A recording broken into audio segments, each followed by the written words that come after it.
Hey guys, what's going on? James here, and in this video today, I wanted to talk about Tampa Bay Buccaneers quarterback Kyle Trask because there's an interesting situation going on right now, going from preseason week 1 to preseason week 2. That situation being that the roles are going to be switched regarding who is going to be starting the preseason game. In preseason week 1, it was quarterback Baker Mayfield, who looked good in that initial preseason game, whereas Kyle Trask struggled a little bit throughout the course of the game. Now the situation is going to be flipped, where Kyle Trask is going to be starting the second preseason game for the Tampa Bay Buccaneers, and Baker Mayfield is going to get some time with some of the other backups after Trask is done. And the topic of this video is going to be whether or not Kyle Trask can rebound in preseason week 2, because again, going back to preseason week 1, Baker Mayfield, we've talked about it already, looked good, was able to roll out, throw some really good passes, had a really good touch pass for a touchdown to Trey Palmer. Kyle Trask did have some good passes here and there, especially on play action, on, intermediate passing, a little bit of a deep passing type of game. Trask did show some good ability there, but he did have a pretty bad interception. It was a great play by the Pittsburgh Steelers cornerback. Also, Kyle Trask just telegraphing the pass a little bit so that cornerback could make a good play on the ball and get an interception.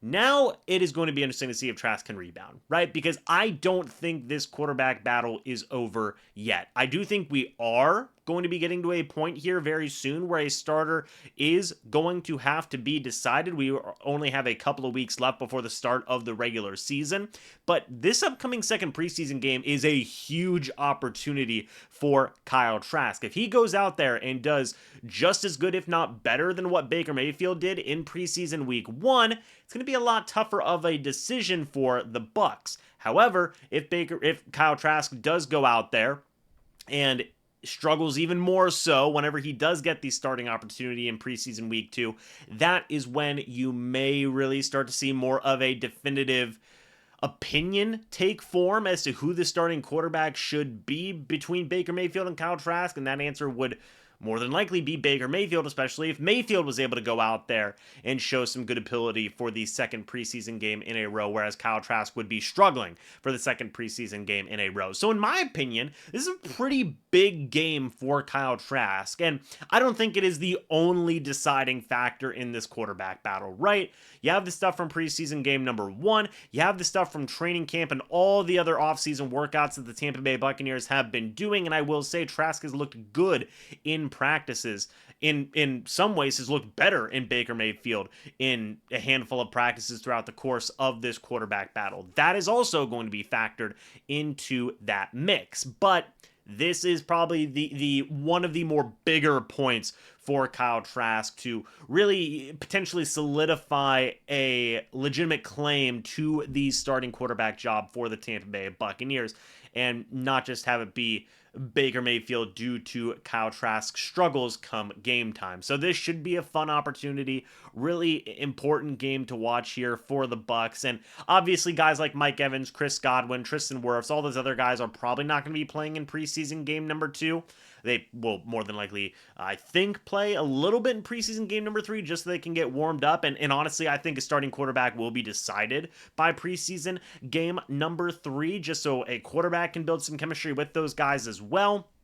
But you're going to be seeing a very similar cast to what Baker Mayfield was working with in game number 1. So Trey Palmer is going to be out there. Luke Gedeke is going to be out there. Cody Mock is going to be out there. I know Kyle Trask worked with some of those guys in game number 1 as well, but point being is that he's going to have some more guys out there that have a little bit more pedigree to them, so to speak. Some guys who were drafted, some guys who maybe are some veterans already. All those different types of guys are going to be out there working with Kyle Trask. So let's pay attention, folks. Should be a very interesting game. Kyle Trask, can he rebound and potentially, really make this a tough decision for the Tampa Bay Buccaneers regarding the starting quarterback position? Or will he falter yet again and possibly, concede the starting job to Baker Mayfield if, not just Kyle Trask struggles for a second preseason game in a row, but Baker Mayfield looks well improved and better than Trask for a second preseason game in a row. So let's pay attention, folks. Should be very interesting.